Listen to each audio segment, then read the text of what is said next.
So I think there's a lot of ways you can apply the technology. But when I think about from a teaching perspective, if I put 2 or 3 or 4 hays on the table, and if you took hay judging maybe in forage or FFA, or you kind of intuitively know, okay, I'm going to sort them based on stemminess and color and leaf shatter, those kind of things. When I take a NIR wand and I scan across there and spot sample, I should make the same decisions. And what's really cool is that that actually does work.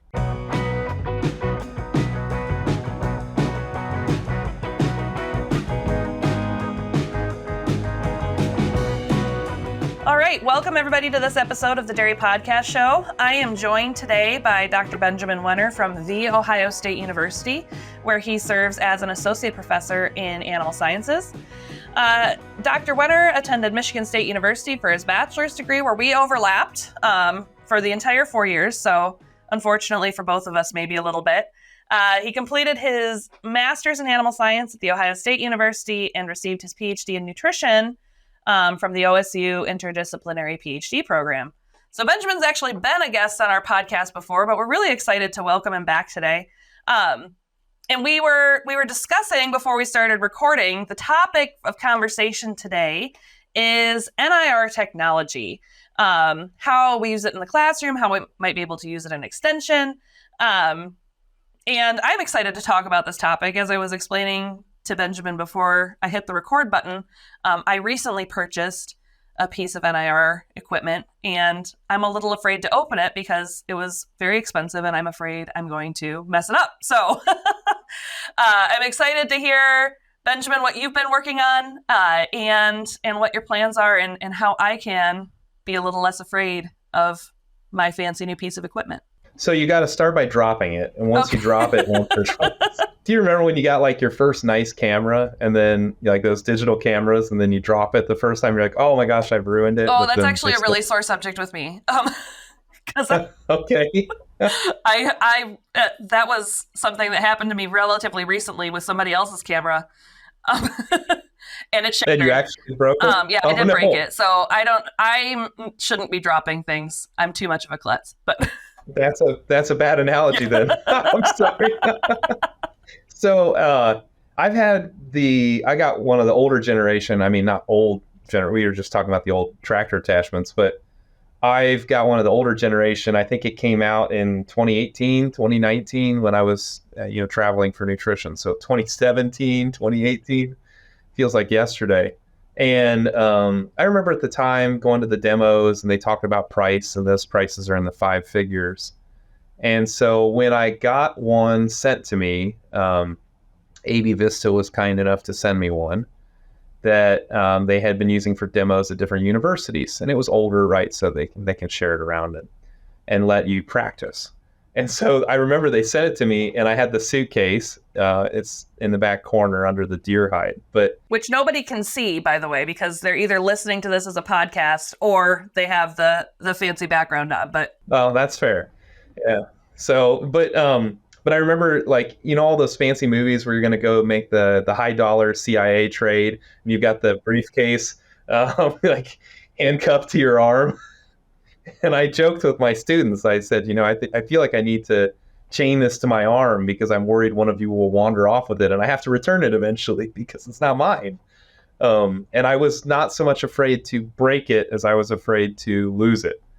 And I'm still afraid a little bit to break it. More than anything, I think as that technology ages, that one in particular, the software gets to lag a little bit. So the advantage to getting a new one, like you said, you got one straight out of the box, your software will be a lot faster, right? Like yours is probably Bluetooth enabled. Yep. And mine runs to a tablet. So I'd have to boot the tablet. I have to connect the tablet to Wi-Fi. All those same advances that we had as our phones matured and our computers matured, you're having now with NIR technology. So that's a big advantage, I think, moving forward. It's not so much the light that reads or those little pieces. I'm sure those are important too, but being able to put that straight onto a computer or build that into a data set or bounce that against maybe a more real-time cloud download versus mine only is updating when I manually go and update my calibrations. those are pretty big advantages. AB Vista helps dairy producers maximize their herd potential with feed intelligence and targeted ingredients to optimize rumen function and overall animal health. From young calves to lactating dairy cows, AB Vista is here to combine industry-leading products and optimal feed strategies to increase your ROI. The one that I'm replacing was one of those, like you said, a tractor attachment one. It's been sitting in the back corner of our lab for not a while. It belonged to the guy who was here before me. And the manual, you have to type in, like, connect to a browser, and then you have to type in like a specific URL to be able to access and actually hard plug in the equipment to the NIR to the computer. And we have to be careful if we update that computer and all the little song and dance that you have to do. And then we also found out, as I was mentioning to you beforehand, we had to replace it because we couldn't find the calibration pucks for it anymore. And the black and white calibration pucks had to be the ones that were originally purchased with the machine. So, I think when I started kind of digging around and shopping around a little bit, it was kind of amazing what advancements have been made. And it's 2023. There's a lot more cool stuff that we can do with some of this stuff. Talking with the different labs, I think there's advancements on the NIR and what I can test for too. And I've seen, labs can generate for you accuracy, CVs and whatnot. As a scientist, I should tell you that that's really important, right? I'm sure that's really important. But as a teacher, it's not that important, because when I sit down with my students in introductory nutrition and I say, oh, let's NIR1 this hay right here in class, and it tests as a 47 NDF, and I'm like, well, I'm pretty sure if I set that off, it's actually a 43. Nobody cares, right? The students don't care. It's the fact that when they want it, they get an immediate feedback of a number that matches a nutrient that you're trying to reinforce. And so I can't really tell you that I've gone through and checked how exactly does it match. I have checked dry matters, right? But we've been able to NIR dry matter for a long time. So it makes sense that the dry matters were really reliable.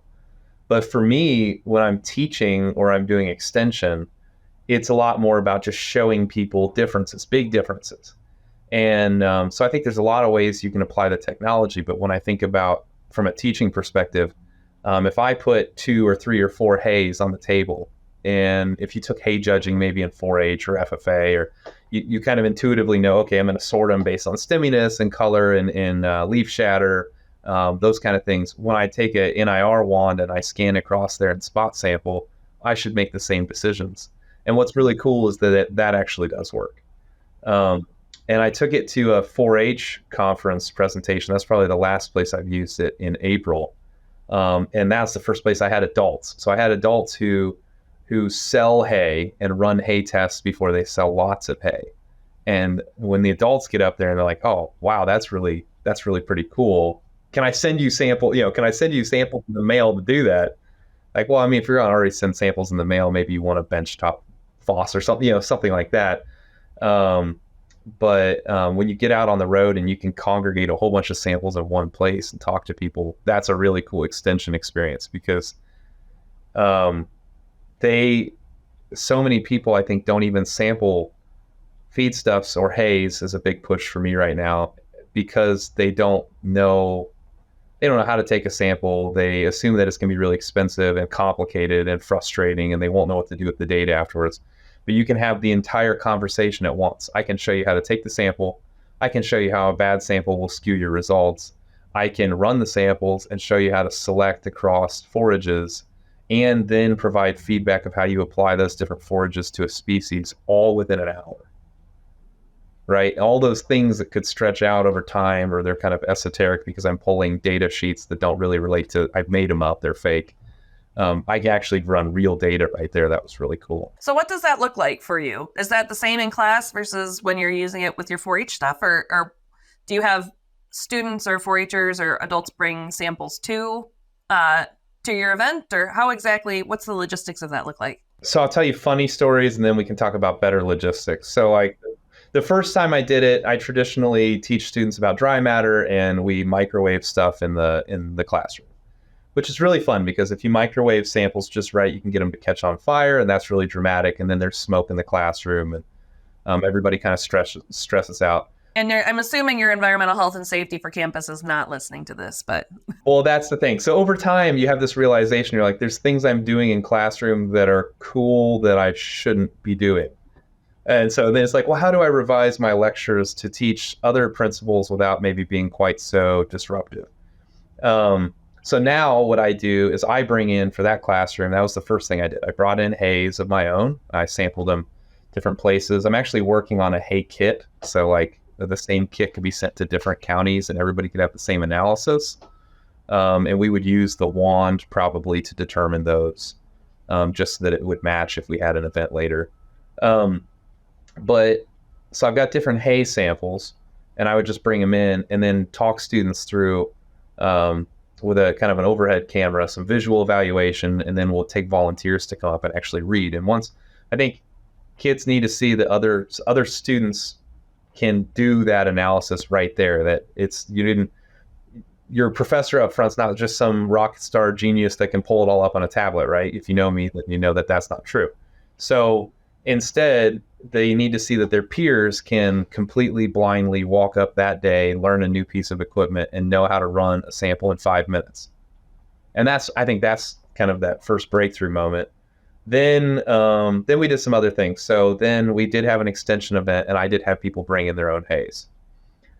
That was pretty much worthless from a take it home and apply it tomorrow, because when they brought their own hays in, everybody had followed probably the worst hay sampling routines known to man, right? Like grab from the bale while the bale's still connected, just whatever you can rip out of it, or grab this, they'd take the flake on the end, or they'd rip the flake in half and bring that. Anybody bring whole bales to you? Nobody, right? Nobody brought anything bigger than a grocery sack. Nobody even brought a whole flake, which led to some really nice conversations about hay sampling. And we had some really nice conversations about their hay, but we had to kind of give them the caveat that if you're grabbing just half a flake or something and I give you a protein number, it's probably plus or minus 2 or 3%, right? It just probably is, because your hay bale is going to vary a lot. And I don't know if anybody has data on how much hay varies flake to flake. That would be fun. Well, we have NIR, we can do it. Yeah, we can, right? So that's what you need. You need to take bales, break them apart, scan them flake by flake. And I think that would be a really cool educational thing in the classroom that I haven't done yet. Did we just come up with our next undergraduate research project? I'll do it if you will. All right. Better start it before we put it on the internet. Yeah. But then I had kind of like a colossal fail weekend that turned out to be so I had a great idea, and the great idea turned out to be a really bad idea that turned out really nicely. So I don't know if I told you at ADSA, but we decided to make our own silage in class. No, I don't think you told me this. Yeah, so this is going to be awesome, right? So I found these homemade mini silos. And of course, that was a whole ordeal with ordering, and Lowe's lost my PVC pipe and everything else. So we ended up doing them in Ziploc bags while I waited for PVC to show up. That it's been 9 months and it has never shown up. So I go to make the silage and I need some sort of a wet forage, right? And in all of my wisdom, decided that I was going to let my back lawn grow up as tall as I could. So then I was going to go and bag it in the bagger and then bring it into campus. Because if I bag grass, it should be about 30% dry matter, right? Be about perfect. Yeah. So I let it all grow up. It's the end of October. All the leaves fell the night before, and then I had to teach class at 10 in the morning, and I'm out there just furiously raking the yard, trying to get all these leaves off so I can run the bagger through. I'm jamming up the bagger because the grass is too wet because it rained and the leaves are on it. And I broke a nasty sweat. I was out there for at least an hour and a half to get a bag and a half of grass to go in. And I think the students thought I was nuts. But what we did is we used the NIR, and you could actually scan. It doesn't have to be perfect, but you could scan the grass when you packed it. And then we could use, because a lot of these then have different calibrations, right? So I need to use a calibration for fresh forage when it goes in. And then I used a calibration for haylage when it came out, or grass silage, really. And so we packed it in. 7 weeks later, we unpacked it and analyzed the change in composition. And you could see spoilage. I allowed some of them to spray with inoculants. Like I'm trying to remember who the person was. It was a former yeast salesman, kind of gave me the idea and said, well, when we used to do these demos, we would just spray acetic acid in there to show how if you lower the pH really quickly, it changes how much gas loss there is. And so some of them treated with acetic acid, some of them treated with yeast, some of them treated and added some additional cornstarch to ferment and bring the pH down faster. And so we had all these bags of fake silage that we unpacked and then analyzed, and that was really cool. It was a complete disaster in the middle, and I had to put it underneath like a lab hood because the smell was so bad in the lab that it was requested to me that we buried it under the hood. But it was a really, really cool experience. And all of the data made sense, right? So like people always ask me, oh, well, how accurate is the NIR? I kind of have to trust the labs that the calibrations are pretty accurate and applicable, right? So if a lab coaches me and says, hey, right now the NIR equation for maybe like amino acids are newer, right? Maybe the NIR equation for amino acids with the handheld is a little more variable than NIR for NDF or crude protein, or I get that. But when I'm teaching students, I just need them to make sense. I need them to be logically ranked. And I think the same is true then if you think about harvesting, right? If I go in and do harvest checks as I'm processing forages through and packing them, I'm just trying to check to make sure they're close, right? If I'm bringing feeds into the mill and I want to check my batches, lot numbers as they come through, I just need it to be pretty close, fairly repeatable on those batches. I don't know if it's perfect, but then if you talk to people who specialize in lab chemistry, I know we have the AOAC, but is anything that we really analyzed perfect? There's the sampling variation and lab variation, and it's kind of a different topic, I guess. But I'm not chasing perfection, right? Right. I'm just trying to chase a ranking tool to help me make decisions, and I think it does a really good job of that. So you're going to have a lot of fun. You just need to pull it out and maybe let somebody else drop it. There you go. Yes. And then fire them, and then, Right, and then yes. you can carry on. Maybe some poor grad student can do that. I don't know. Yeah. Well, I was really excited about the handheld because we can take it anywhere. Like I'm going to take it. We have a I-29 field day coming up beginning of August. Well, either coming up or in the recent past, depending on when this episode is posted. But we'll be able to take it there, and people can bring forage samples, and I throw it in the back of my car when I'm doing farm visits and answer some really, a lot of times, like you said, I'm not sitting there most of the time on farm balancing rations or needing to be super precise about what my nutrients are, right? I kind of need to know like bench ballpark, what are we looking at here? So I'd like to see it incorporated, and since you're on the board, you can do that, right? I'd like to see this incorporated into Dairy Challenge too. Right? It would be a great thing to step out that day and run some stuff on Dairy Challenge and let kids see real life, what you have on the farm that day. Oh, I mean, we do the shaker box already. So right. Well, this can tell you a lot more than shaker exactly, box. Yeah. I just think that would be really cool for them. Yeah. Get some recent forage analysis that doesn't get much fresher than while we all are loading off the bus. Yeah. I don't know. I think so. Both my grandparents were involved in extension. Both my grandfathers were involved in extension in different ways. And I look at pictures from doing extension in the 40s and 50s, and like where you could drive on a farm with a cool new tool and show somebody how it worked and explain a new scientific principle. How many times in our career have you had something that you could put in the car and take somewhere and show somebody? It's really fun. Yeah. Time-lapse cameras is the one that we did the most recently. We've done some work in Iowa with time-lapse cameras in the past couple of years. And people have been really excited about that. I actually have a box of those sitting right over there as well.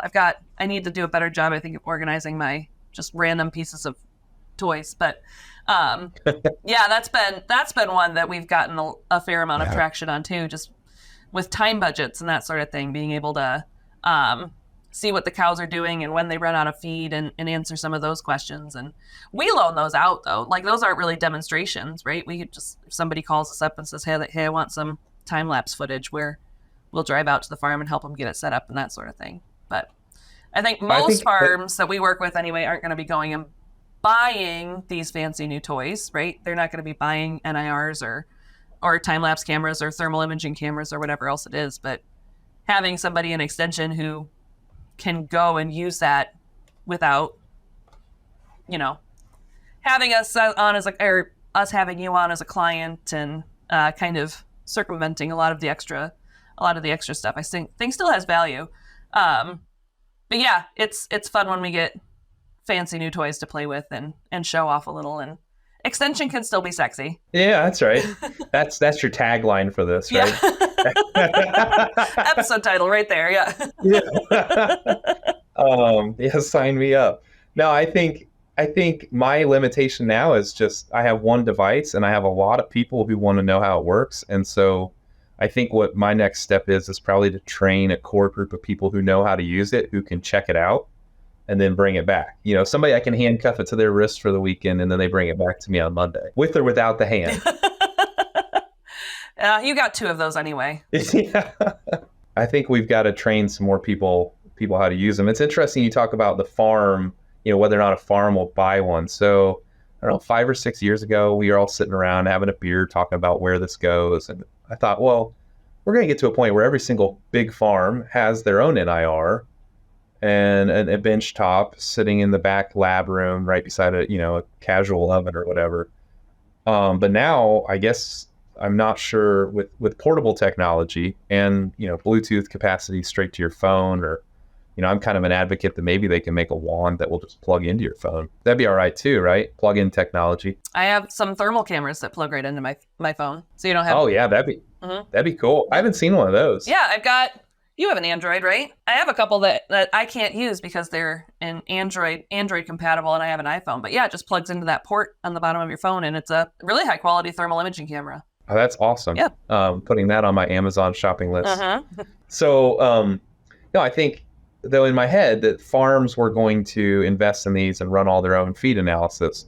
But there are some key parts that I kind of lost sight of in that. One is the cost of the calibration is still a lot more than I thought it was going to be, right? And once you realize what goes into the calibration, you understand why it's still so expensive.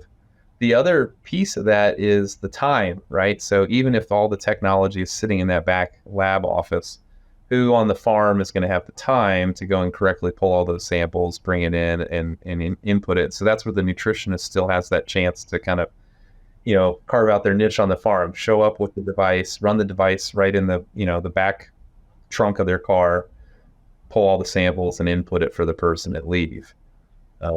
But it's really exciting. Yeah, time's still our most valuable resource. Time is still the most valuable resource. Yeah, that's something I'm not very good at keeping track of. Yeah.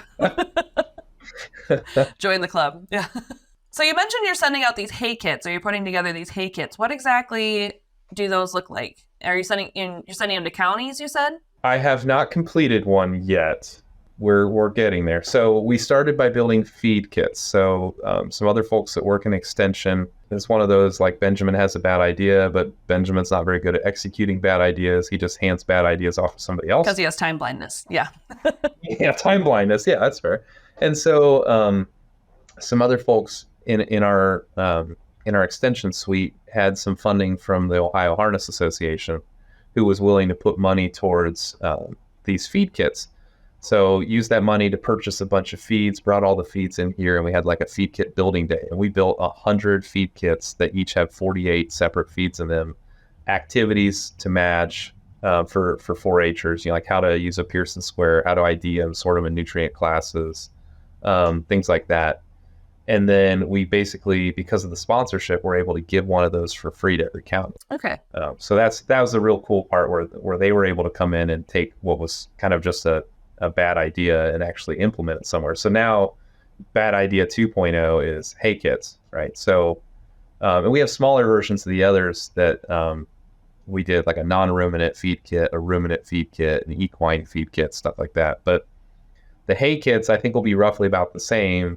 I'm trying to do think about the old VHS cassettes, but I kind of want a box where you have like a slider and you pull out, and it's kind of just a, I don't know, clear 4x6 or 6x10 rectangle where the hay has been kind of shoved in there, and it's going to be a little bit of art, right? It's not going to be a real coarse section of a hay bale, but you're going to take hay bales of different types, fold them in there, and then have kind of a reference kit that will have matching data. So then when you want to have that conversation in an extension setting about different types of hay, all of your different species, not all, but your most important species, varieties of maturity, we have all of that there, and you can set up different ranking scenarios, and you can start talking about selection. Like, why do I choose this hay for this purpose? Because right now, if you ask, not to stereotype, but let's say you ask the average horse exhibitor in Ohio or some other state, how do you choose your hay? Well, I go and buy the greenest one, or I go and buy the most expensive one, or I go and buy the one that's labeled horse hay, right? Those are bad reasons. And so if we can teach them how to make more kind of process-driven decisions about hay selection, it also helps kind of stabilize value and bring some equity to the hay market. So, people, there's some balance in what am I paying and what am I receiving in return. So we can start then talking about nutrients, and we can talk about hay bale weights. But we got to first talk about quality of hay before we can talk about weight of hay. And so we have a lot of variety that I'm sure everybody does, and how big the bales are based on spring tension, and also how much they weigh. So you started, I want to circle back to something you mentioned earlier, which is that you started with the NIR to kind of replace the setting fires in the microwave thing. And as you were talking, I could hear some of my colleagues saying, like, oh, we need to be making sure that we're teaching the basics, right? That you have to start and work your way up, and you're skipping steps, right? If you're going straight to the new technology, and they won't actually understand what dry matter means. And so do you ever get pushback like that, or has anybody made those comments to you? And what would you say if somebody did say something along those lines? I'm not 100% sure most people know what I'm doing on a daily basis. Okay. Based on a number of times I started a fire, I skinned a beaver in class in the spring. I mean, if they did, I think I'd have a letter. This is being recorded, right? I do. It's all right. Yeah. That was actually a very disappointing moment in class this spring when we fabricated a beaver and then grilled it out in class, and I didn't get anything on my SEIs. I thought surely somebody in the comments would bring that up. What do you got to do to get a comment? Right. No, I think I push back on myself about that a good bit. I'm really torn on that because, I TA'd an undergrad with Van de Haar. I TA'd for Normand. I TA'd for Dr. Peffer. And then I took over teaching, and I also go and teach at kind of different levels with the Dairy Consortium in New Mexico, and collaborate with some other folks. And the thing I always struggle the most about is what are the essential basics that we have to still teach. And the one I struggle the most with is proximate analysis.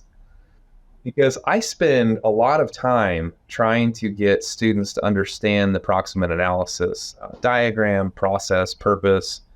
And then at some point in time in the semester, I think it comes to realization that they're never going to use that again. And that's really disappointing when I could be spending 2 or 3 days talking about how NIR calibration curves are created, or how we should be going out into the field and taking proper feed samples. And so I think sometimes we're so married to the basics that we lose. I would love to have another day to teach about lipids. I would love, because I only have 2 days built into the schedule to talk about lipid nutrition, right? Once I get past the basics of what a fat is. Another day would be a 30% increase on lipid nutrition. Yeah. That'd be a big difference. And I gotta start with students who probably don't know the difference. Not all students, but at least half of the class doesn't know the difference at the beginning of the semester between hay and straw. And I have to get somewhere by Thanksgiving to where they can roughly balance a diet based on the nutrient classes, right? At least, I mean, the percentages aren't right, but they've pulled feedstuffs that match the desired nutrients, and they're trying to match a requirement of in my case, we use fake species. So unicorns, Pegasus, whatever. I've done jackalopes before. Oh, that's a good one. Next. That's next. Jackalopes are next. Okay. Yeah. So I think that being grounded in the basics is important, but I think we have to ask ourselves which basics still really matter. So I guess for me, I would probably really struggle to migrate away from talking about the basics of fiber analysis and how we got there, right? I think it's really important to know how we analyze fiber, because how we analyze fiber helps you understand how we define fiber. And because fiber is kind of hard to conceptualize. And we're still trying to figure out how to define fiber and the best way to do it. That's true. I think it's really important to understand proximate analysis from the standpoint of how we progressed in our understanding of nutrition. It shows you kind of where you started and 150 years later where you got to. I think the basics that we're missing, though, are, so I've got that Feeds and Feeding, the old Feeds and Feeding book. Yeah, I got that. I found it at an estate auction. Morrison, yeah. Yeah, I bought it for like $10, and I started reading through there, and there's all kinds of little nuggets and books like that about, oh, well, when you see this in this feed stuff, it actually probably means this other thing. Or, when, there's little notes in there about dry matter intake influences, or little notes in there, maybe not analytical, but about like combinations of feed ingredients. And those are basics, right? That's not a new book. Those are basics that we aren't teaching a lot of times, that we've kind of forgotten or lost. And some of that's because I don't know what book at this point I should be using as a course textbook. I don't know about you, but I used the Church and Pond book, which was new when we were in undergrad. Right. I've got 3, I think, different ones that you mix and match from, right? Because I don't know if there's a perfect one out there right now. And that's a big shortcoming. So from the standpoint of teaching in the classroom, I feel like at this point it falls on me to find material that I think will be most applicable for students while still capturing those core principles of chemical nutrients and, how those translate to energy, or how those translate to a growth response. And other than that, I kind of feel like it's a free-for-all. So anytime I can use something, especially in Columbus, where we have so many students who don't grow up around animal feeds, livestock production. So they're coming in maybe with a lot of cat and dog background, or, small animal kennel work, or equine sometimes if they're lucky. It's really important to get in front of them as often as possible real examples of what we're talking about and how it's going to impact their view of nutrition tomorrow. So that's why the NIR was a nice one. That's why the microwave was a nice one. Because if you want to visualize dry matter, drying something live in front of everybody's great. I did it first with an air fryer. I was just going to say. Yeah, that was Tim Hackman's recommendation to me. And I legitimately caught something on fire. Oh, no. And I actually carried the air fryer outside of the classroom. Because I needed to do it in such a time-sensitive amount, and I actually made the mistake of allowing the students to bring things they wanted to know the dry matter of that day. And of course, things that are really wet take a long time to dry, and then if you try to speed them up, they're more prone to kind of just burn. So now I try to bring in my own feeds. Corn silage is great because it's relatively dry and it works, or at least our corn silage is relatively dry. And then don't think about it. And then we did use the microwave for a good bit of time, because the microwave is, 4 or 5 minutes if you kind of really push it, and that makes the student pull it out and weigh it and continue to weigh it until that weight no longer changes. I guess a Koster tester could probably get done in a class period too. Sometimes it takes a while. It smells really good. So that's my favorite part of using a Koster tester in class, but not the feedback I get from our students. Oh. Yeah. So the microwave, though, I think you're always walking this fine line where suddenly if the tool you're using generates more excitement about chaos or disaster or whatever, you've now taken what was a cool teaching tool and distracted them to something. All they're going to talk about afterwards is, oh, my professor caught something on fire or burnt something in class. They're not going to talk about dry matter. So at least when they leave after using the wand in class, then they say, oh yeah, well, we use this cool new technology that is not really available to every single farmer yet. So they saw something new and cool, but it wasn't maybe so chaotic. It is a really hard balance to strike a lot of times, because if you think about when animal science departments were founded and, back when we were animal husbandry departments or whatever, versus now, we know so much more, right? And we're still trying to fit that much information into a 4-year degree. And you have the same 1 semester long nutrition class that they did back in however many decades ago. And I think lipids is a great example. Like, we just know so much more now than we used to. And so it can be really hard to kind of find that balance between, you really want them. The basics have a lot of value.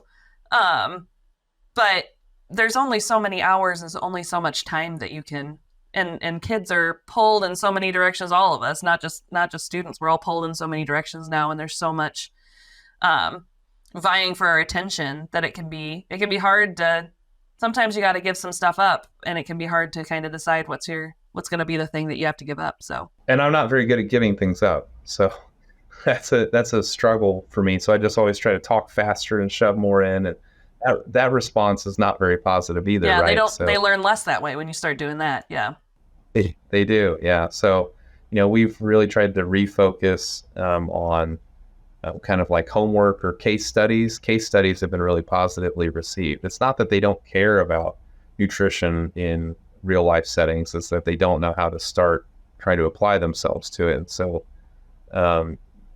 I started taking some of those same basic principles, but throwing them into case studies. And so then they, you have to calculate, for example, like Brody's equation for the amount of energy you need. That's still very important, right? For basal metabolic rate, but we use like case studies, and here's the formula, and then let you go and try practicing some of those. My favorite's the dinosaur. So right now we make students estimate how far like a stegosaurus would have to walk to find enough food to consume to fuel the basal metabolic rate. So, and they have to walk a long way. But it makes students think about forage density, and makes them think about caloric value for, yay many pounds of forage. The only way they can make it balanced is if Stegosaurus is out in an alfalfa field all day. Which famously were, prevalent in the Triassic or Jurassic period. I forget which one the Stegosaurus were out in, but... The other explanation I get from students very frequently is that the climate was just so much more favorable that plants grew 10 times faster at that time. There you go. Yeah. There was new plants by the time Stegosaurus ate the first one. So I had a student last year say, well, Stegosaurus became a carnivore and it was a lot easier. There you go. He just ate everybody else. It's a little known mutation in the Stegosaurus genome. Yeah. I don't know what the right answer is, but I kind of feel like nutrition courses as a whole have not moved very much. Well, our understanding of nutrition definitely has. Yeah, so I think it's our responsibility to expose students to where the future is headed, or else they're not going to be very relevant when they graduate anyways. We have that discussion a lot in class too about, today I'm going to teach you, it doesn't even have to be a nutrition thing, right? Today I'm going to teach you PC Dart or Dairy Comp or One Milk or whatever program it is. But we always talk about the important thing is not you learning step by step how to do this program and me downloading into your brain how to use this software, whatever tool it is. The important thing is that you have learned the process of trying to figure something out. And the only way to learn that process of how to figure something out is to repeatedly be exposed to things that you don't know what you're doing, which can be really hard, especially for students of that age, the college students. It can be really hard. And we deal with a lot of, not to stereotype, but we deal with a lot of, pre-vet students, you and I do. And so just the concept of like, I have to not know something to be able to learn something and you're not just going to tell it to me, and kind of getting comfortable with that discomfort. It's really foreign, and it's something that I think it's more important than ever for them to practice on, because like you said, it's our industry and the tools we have available is just evolving so quickly. Well, and more it becomes important. Like when you and I were in school, it was important to memorize things. Not that the internet didn't exist, but we didn't use the internet a lot, right? But then even by the time we had kind of graduated, it was getting to the point where it's like, oh, well, you can Google that, right?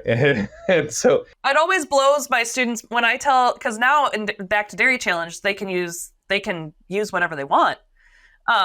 They can use Google, they can use whatever resources. And we didn't, like, we could bring notes, I think. We could bring class notes, I'm pretty sure, but we couldn't use the internet. And when I tell them we couldn't use the internet, it's just like dark ages, Yeah, and I tell them, I said, well, your presentations are so much better than they were when I was a competing student. But you have to remember, we pulled everything out of memory.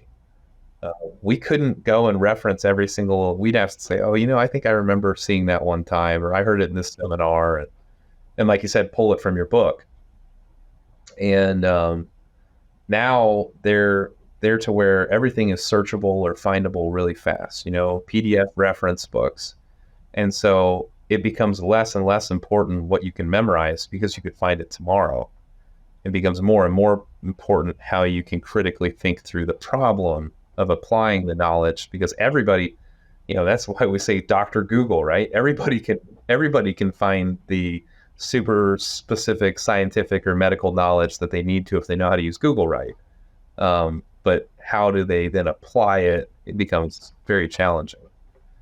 And so I think it changes what you need to be teaching. That's why I think it's less and less important to teach the basics. We sound really old right now. We were not, I don't think we're this old, but.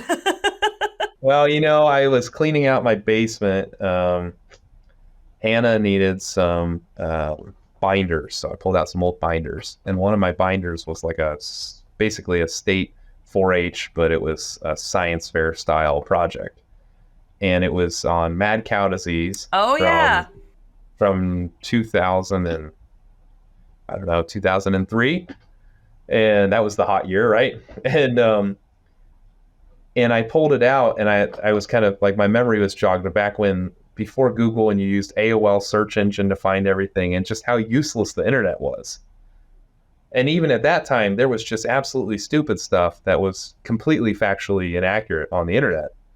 And it was harder to find it, or harder to promote it through hits to the top of the list.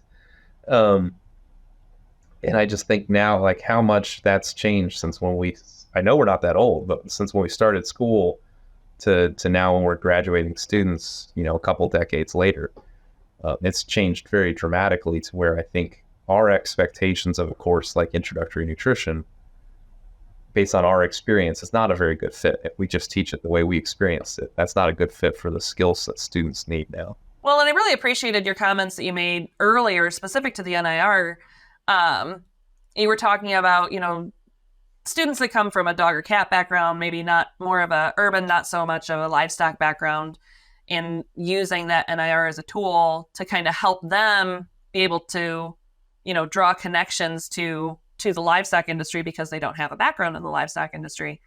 I think that's just as true for students who do come from a livestock background. I used to, before I was at Iowa State, I used to teach at a 2-year school, and so had a lot of students that came from farms, and I was always challenged by those students when I'd talk about things like dry matter, approximate analysis, or whatever it is. Like, how does this actually impact like my day-to-day on the farm? Because that's what they were there for, and that's what they were going back to. And it was a lot of the same tools, to be honest, or the same concepts. You have to, like, all of these scientific explanations, being able to draw them back to, and this is why we do things this way. And I think that's something that makes animal science and agriculture programs kind of unique, is that it is so dependent on experiential learning. Among the different STEM programs that we have, animal science is so ingrained in what are the experiences that students can have while they're in the program. We do so many students these days. I did an internship one year, and not everybody did internships. At least I don't feel like internships were quite as common when we were in college, but my students are doing an internship almost every summer. And I think that's kind of unique to animal science. And that's what makes teaching animal science so much fun, is that you get to tie it back into, like, this is the boots on the ground application to all this kind of nerdy stuff that we're learning about. Yeah. Well, I was just thinking, while you're talking, so does your new NIR, will you be able to scan manure? Because you'll have that, you told me you have like the little disc cover or whatever. Yeah, I actually am not sure. Probably. I think there's a manure calibration now. Yeah, probably. Yeah. And I was actually just thinking, yeah, I can talk about digestibility in class, right? Like we can bring in, here's a feed and here's a feces, and we can actually talk about disappearance of nutrients using that wand right there on the spot. And I just, while you're talking, I was thinking that's a completely new experience. That's another thing that students outside of agricultural or inside of agricultural backgrounds, they kind of all together struggle with, is digestibility, right? Disappearance of nutrients. And that'll be really fun. Yeah, it's magic. Yeah, magical disappearance. Yeah. I don't know. I'll have to look and see if the calibrations, if there's any of them that do like an INDF, or because or a lignin, I need some sort of internal marker example. Because markers are also a really big I do still teach traditional marker. Maybe that's a bad use of my time too. I'm not sure, but I have a really nice slide set on it. So then I did want to stop using it. Right. You've invested all that time. Yeah. Anything else that we're supposed to talk about or that we should talk about? Any last thoughts? We're at about a little over the 45-minute mark before we move on. I'm still going to ask you 3 questions. Oh, sure. But it's not going to be the same 3 questions I asked you last time. So. Oh, so am I the first repeat for you? You're my first repeat. I don't know if any of the other hosts have had repeats. But you're my first repeat. So, and I didn't actually clear this protocol with anybody. So I didn't have anything. I had made like a short list and I was just going through and checking, but I don't think so. I think we kind of hit it all. It's time for our famous 3.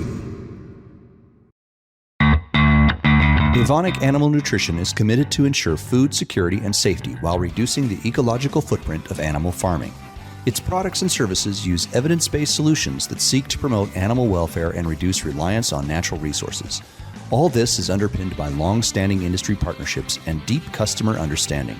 Evonik's focus on efficiency, sustainable, healthy nutrition, and collaborations with livestock farming partners creates value for customers and consumers.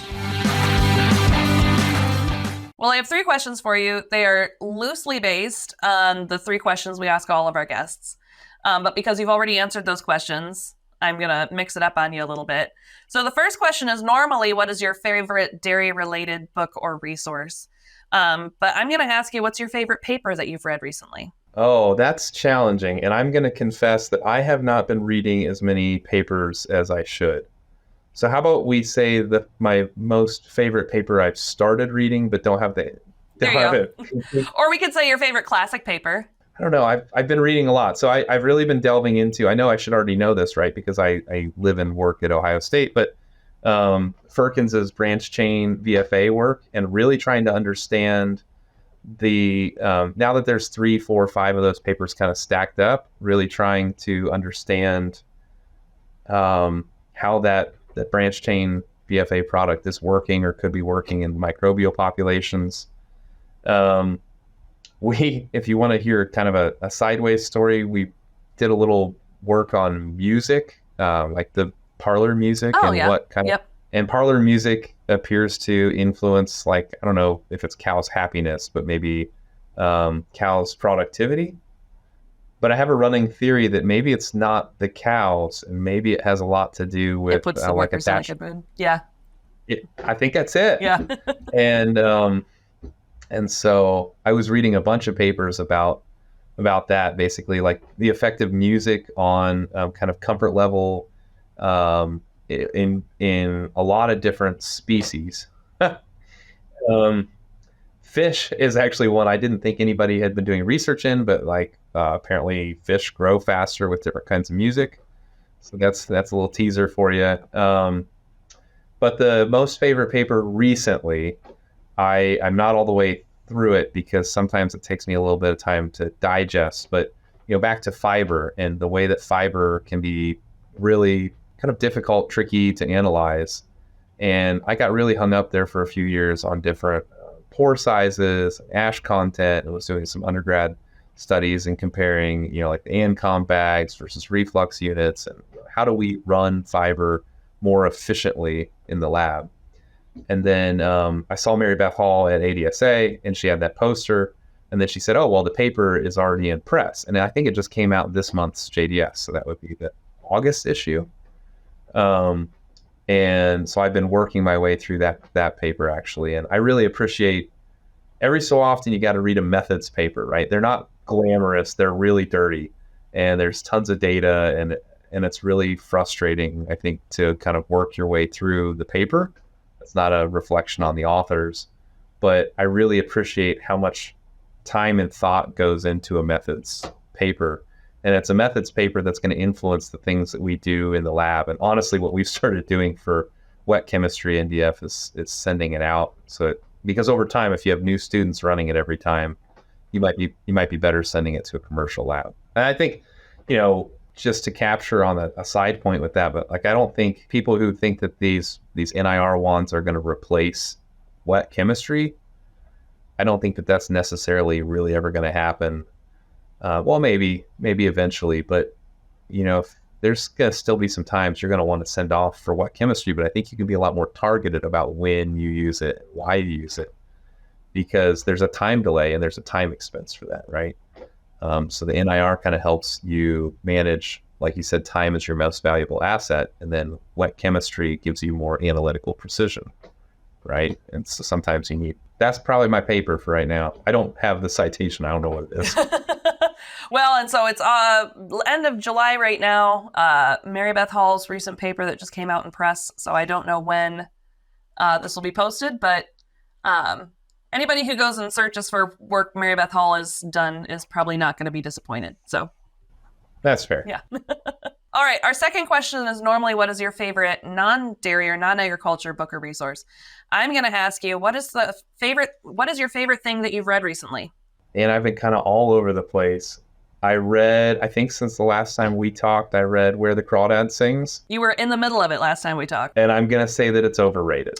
I agree with you. Yeah. I'm sorry to Amanda when she listens to this. It was good, but it wasn't the descriptive. It really paints a just amazing picture. The descriptive words. But then she recommended as a follow-up book to me, and I'm in the process. I haven't finished it, but it's called Solito. Oh, I don't know that one. And it is a young man's story, basically trying to immigrate from, I think, Guatemala or Nicaragua to the United States. And so I'm currently in the midst of prepping for State Fair, but I have an unfinished book at home where he's trying to traverse, through some back alley deals across Mexico to get in. And I just think that it's a really powerful chapter by chapter that kind of keeps you caught and really paints a very different life from, I think, what a lot of us have experienced. And I like books that kind of challenge the way that you look at the world, make you think about other people's experiences. So that's Solito, and I don't know, it's more or less an autobiography. The guy who it's about wrote it, so I don't know who the author is. So the last one I'm going to ask you is usually what sets successful dairy producers, and I always struggle to say it, what sets successful dairy professionals apart from those who are not.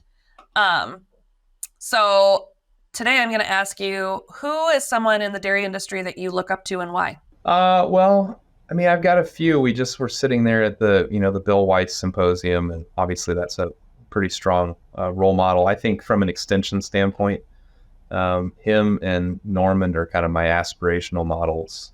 Maybe not some of the research stuff or, some of the teaching pieces, but when you get out in extension applications, the ability of those two, usually in a pair, to take a problem today, turn it into a research question, develop a very specific project, and then bring it back to the extension audience is really inspiring. I think that kind of keeps me grounded in, okay, what's the next thing we're going to look at? Because so many times you get curious about things that probably don't matter, or you go down your rabbit hole. And so many researchers today struggle to find that relevance back to, we say, oh, well, we're industry relevant. Well, if you're only relevant to the technical services people at the kind of up here who are talking in very, specific jargon with you, that's not the same as kind of that extension relevance, right?